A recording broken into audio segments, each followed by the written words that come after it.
వ్యక్తులు వాళ్ళ యొక్క పనులు నెరవేరేందుకు నువ్వు ఇంద్రుడు నీవు చంద్రుడు అని పిలుస్తూ ఉంటారు, పొగుడుతూ ఉంటారు అన్నట్టు. ఈయన చంద్రుడు అయితే మరి ఆకాశంలో ఉన్నాయని ఎవరు అంటే మనం అర్థం చేసుకోవాలి.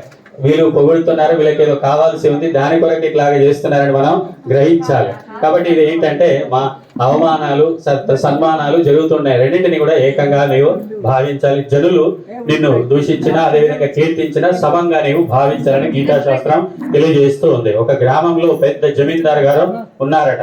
ఆయనకి ఏమిటంటే ఒక హాబీ, గుర్రం ఎక్కి ఎక్కడికి వెళ్ళినా కూడా అతను ఈ పక్కింటికి వెళ్ళినా పొరుగురికి వెళ్ళినా ఎక్కడ వెళ్ళినా కూడా పూర్వకాలంలో ఇప్పుడు అందరికి స్కూటీలు బైకులు లాగా అట్లా గుర్రాలు ఉండేవి. ఆయన ఎక్కడ వెళ్ళినా కూడా గుర్రం పైన వెళ్ళటం ఆయనకి అలవాటుగా ఏర్పడింది. అదే గ్రామంలో ఇంకొక వ్యక్తి ఉన్నాడు.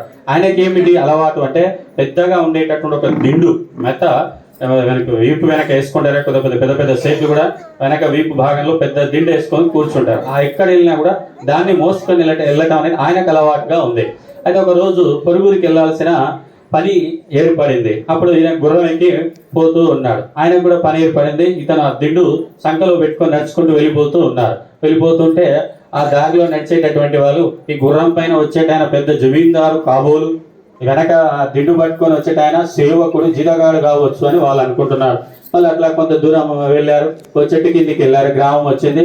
ఇక చెట్టు కింద గుర్రాన్ని కట్టేశాడు. దానికి గడ్డి నీళ్లు పెట్టడం అదంతా కూడా చేస్తూ ఉన్నాడు. ఈయననేమో దర్జాగా దిండు వెనక వేసుకొని కాలు మీద కాలు వేసుకొని కూర్చున్నాడు. అప్పుడు అక్కడి నుంచి కొంతమంది వచ్చారు. ఈ దర్జాగా కూర్చున్న ఆయన జమీందారు కాబోలు, ఆ గుర్రానికి సేవ చేస్తున్న ఆయన జీతగాడు సేవకుడు కావచ్చు అని అనుకున్నారు. అంటే ఇప్పుడు జనాలు ఏం చేశారు, జమీందారుని ఒక సందర్భంలో చేశారు, ఒక సందర్భంలో సేవకుని చేసేశారు జనాలకు. కాబట్టి జనాలు చెప్పేదాన్ని మీరు పరిగణలోకి తీసుకోరాదు.